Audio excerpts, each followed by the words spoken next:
Rhapsody of Realities, Saturday, 10th July 2021. Rhapsody of Realities, शनिवार 10 जुलाई 2021। आज pastor Chris ओयाखिलोम द्वारा जो वचन हमको सीखने के लिए मिलता है ड्यूटरनॉमी 8 चैप्टर 18 वर्स के आधार से है। व्यवस्था विवरण 8 अध्याय 18 वचन के आधार से है। हम आज का विषय देखेंगे प्रॉस्पेरिटी बाय ग्रेस, अनुग्रह के द्वारा समृद्धि। प्रॉस्पेरिटी बाय ग्रेस, अनुग्रह के द्वारा समृद्धि। हम वचन के आधार से सीखेंगे इसे। Deuteronomy 8 chapter 18 verse. But thou shalt remember the Lord thy God, for it is he that giveth thee power to get wealth. और एक बार पढ़ेंगे Deuteronomy 8 chapter 18 verse. But thou shalt remember the Lord thy God, for it is he that giveth thee power to get wealth. व्यवस्था विवरण 8 अध्याय का 18 वचन। परंतु तू अपने परमेश्वर यहोवा को स्मरण रखना, क्योंकि वही है जो तुझे संपत्ति प्राप्त करने की सामर्थ्य इसलिए देता है कि जो वाचा उसने तेरे पूर्वजों से शपथ खाकर बांधी थी उसको पूरा करे, जैसा आज प्रकट है। ये संपूर्ण वचन मैंने पढ़ा। इसमें से जो रैप्सोडी ऑफ रियलिटीज में दिया हुआ भाग है वो ये है।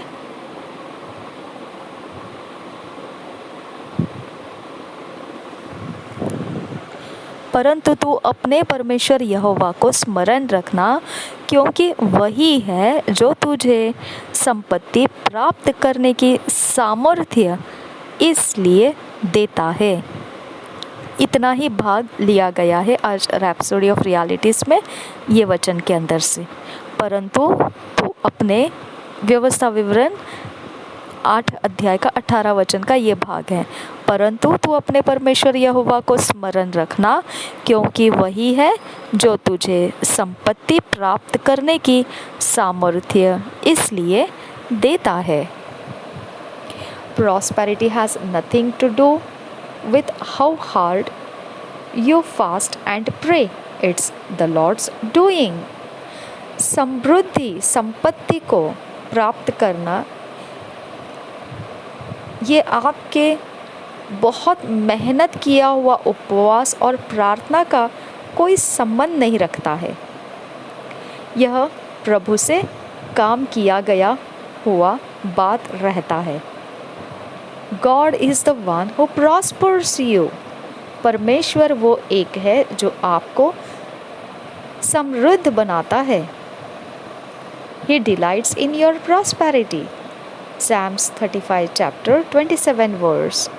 वो आपको समृद्ध करके प्रसन्न रहता है। भजन संहिता के 35 अध्याय के 27 वचन में ऐसा लिखा है, जो अपने दास के कुशल से प्रसन्न होता है। ऐसा लिखा है, जो अपने दास के कुशल से प्रसन्न होता है।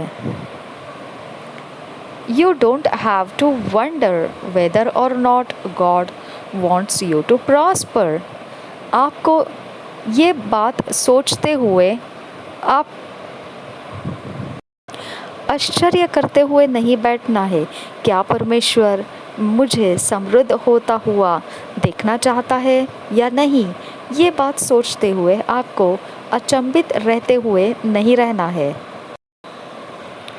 ये सोचते हुए आपको नहीं रहना है, क्या परमेश्वर चाहता है या नहीं चाहता है मेरा समृद्ध होना। ऐसा सोचते हुए आपको नहीं रहना है। He does not want you to put your trust in step by step human calculations, because that won't work. वो बिल्कुल भी यह नहीं चाहता है कि आप उस पर भरोसा रखें जो कदम पर कदम जो मनुष्य जाति के अनुसार गिनती की जाती है। उस प्रकार की बात में आपको विश्वास नहीं करना है, क्योंकि वह काम नहीं करने वाला है। They may seem to work for some time, but they won't last. हो सकता है कुछ देर समय तक आपको वह काम करता हुआ नज़र आ भी जाता है, परंतु वह बहुत लंबे समय टिकने वाला नहीं है। True and lasting prosperity comes by grace. सच्ची और लंबे समय तक रुकने वाली समृद्धि संपत्ति केवल अनुग्रह ही से आती है। A story is told in Mark 10 of a rich young ruler's attitude to wealth. एक कहानी बताई गई है मरकुस रचित सुसमाचार 10 अध्याय में एक धनी युवक के विषय में जो उसके स्वभाव पर राज्य कर रही थी, जो स्वभाव उसका संपत्ति के ऊपर बैठा हुआ था।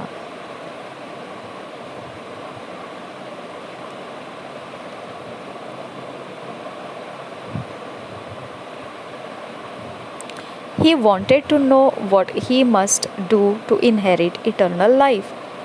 वो युवक जो धनी था और वह प्रभुता कर रहा था, उसका स्वभाव उस धन के विषय में, उस संपत्ति के विषय में कैसा था, यह आप कहानी के रूप में मरकुस रचित 10 अध्याय में, मरकुस रचित सुसमाचार के 10 अध्याय में पढ़ सकते हैं।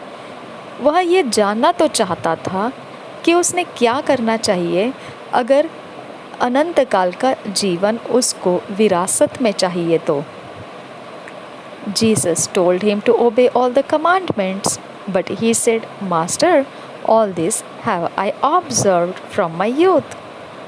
यीशु ने उसको बता तो दिया था कि सारी आज्ञा पालन कीजिए, परंतु उसने जवाब में कहा, स्वामी, ये तो सब कुछ मैं मेरे युवक अवस्था ही से मैं उसे पालन करता हुआ आया हूँ। The Bible says Jesus looked at him with love and said to him, Go and sell all that you have and give it to the poor and come and follow me. Mark 10 chapter 21। पवित्र Bible बताता है प्रभु यीशु मसीह ने उसकी तरफ देखा प्रेम से भरकर और फिर उसको कहा, जो कहा हम पढ़ेंगे मरकुस रचित सुसमाचार 10 अध्याय के 21 वचन में। यीशु ने उस पर दृष्टि करके उससे प्रेम किया और उससे कहा, तुझ में एक बात की घटी है, जा, जो कुछ तेरा है उसे बेचकर कंगालों को दे और तुझे स्वर्ग में धन मिलेगा, और आकर मेरे पीछे हो ले। और एक बार पढ़ेंगे इसे, मरकुस रचित सुसमाचार 10 अध्याय का 21 वचन। यीशु ने उस पर दृष्टि करके उससे प्रेम किया और उससे कहा, तुझ में एक बात की घटी है, जा, जो कुछ तेरा है उसे बेचकर कंगालों को दे और तुझे स्वर्ग में धन मिलेगा, और आकर मेरे पीछे हो ले। ये जवाब दिया था यीशु मसीह ने उस धनी युवक को।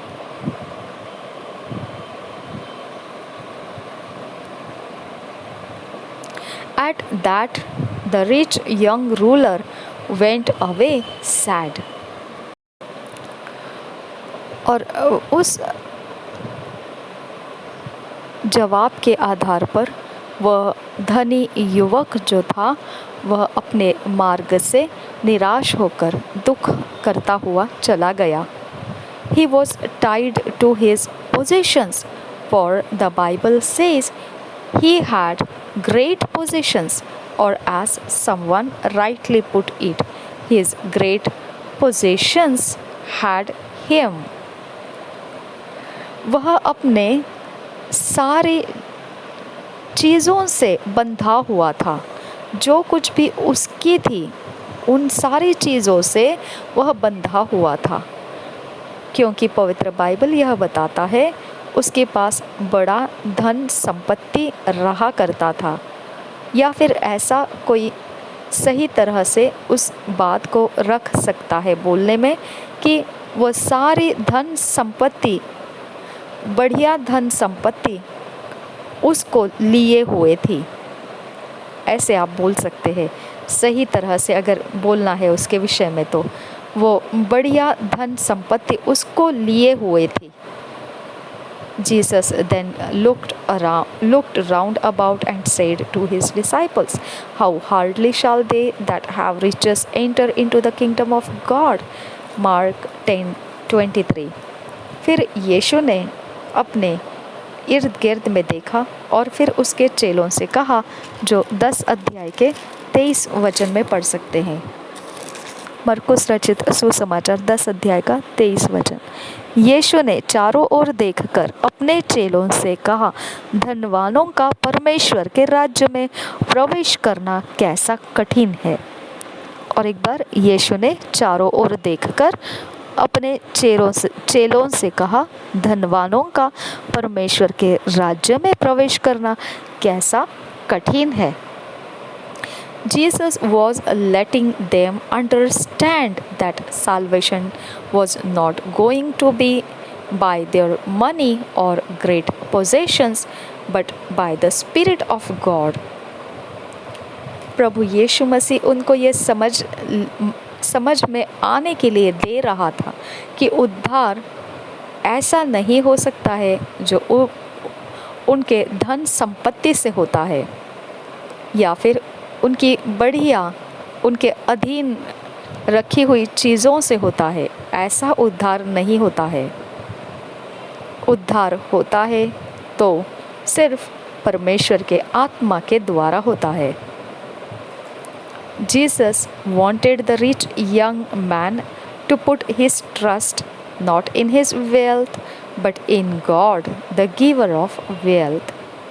यीशु ये चाहता था कि वह धनी युवक मनुष्य अपने भरोसे को रखे उसके धन संपत्ति में नहीं, बल्कि जो धन संपत्ति को देता है उस परमेश्वर में अपने भरोसे को वो रखे। Your prosperity is not dependent on any man, your business, the systems, the governments and the governments of this world or the economy, but on God. आपके धनवान होने की अवस्था, आपका समृद्ध होने का अवस्था इस बात पर निर्भर नहीं रहता है कि कोई मनुष्य, आपका व्यापार, उसके तौर तरीके या आपकी सरकार जो इस जगत में है या फिर आपकी आर्थिक अवस्थाएं, इन पर निर्भर नहीं होता है आपका धनवान होना, बल्कि आपका धनवान होना परमेश्वर के ऊपर निर्भर है। इट्स बाय हिज ग्रेस, और वह उसके अनुग्रह से होता है। Now you can understand why he says in 2 Corinthians 9 chapter 8, and God is able to make all grace abound toward you, that ye always having all sufficiency in all things may abound to every good work. अब आप समझ सकते हैं कि पवित्र Bible ये इस प्रकार से वचन में क्यों कहा है परमेश्वर ने।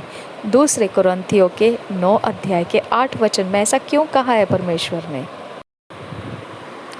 दूसरा कुरिन्थियों 9 अध्याय के 8 वचन, परमेश्वर सब प्रकार का अनुग्रह तुम्हें बहुतायत से दे सकता है, जिससे हर बात में और हर समय सब कुछ जो तुम्हें आवश्यक हो तुम्हारे पास रहे, और हर एक भले काम के लिए तुम्हारे पास बहुत कुछ हो। हालेलुया। दूसरा कुरिन्थियों 9 अध्याय का 8 वचन ऐसा परमेश्वर ने क्यों दिया है। परमेश्वर सब प्रकार का अनुग्रह तुम्हें बहुतायत से दे सकता है, जिससे हर बात में और हर समय सब कुछ जो तुम्हें आवश्यक हो तुम्हारे पास रहे, और हर एक भले काम के लिए तुम्हारे पास बहुत कुछ हो। The power that God gives His children to get wealth is a spiritual power, not political power or economic power. जो सामर्थ जब परमेश्वर देता है अपने संतान को धन प्राप्त करने के लिए, तो वह आत्मिक सामर्थ्य है, ना कि राजकीय सामर्थ्य या आर्थिक सामर्थ्य। It's the power he gives every Christian to propagate God's righteous course. Praise God. यह वो सामर्थ्य है वो हर एक मसीही को देता है, ताकि हर एक मसीही उस सामर्थ्य को लेकर परमेश्वर के धर्म के मार्ग क्रम व दिशा पकड़ के चला पाएगा। प्रशंसा हो परमेश्वर की। वह ऐसी सामर्थ्य हर एक मसीह को देता है कि उस सामर्थ्य की सहायता से परमेश्वर के धार्मिकता के रास्तों को वह आगे बढ़ा सके और आगे लेकर जा सके। धार्मिकता के रास्ते को वह और ज़्यादा फैला सके और उसको पालन कर सके। प्रशंसा हो परमेश्वर की।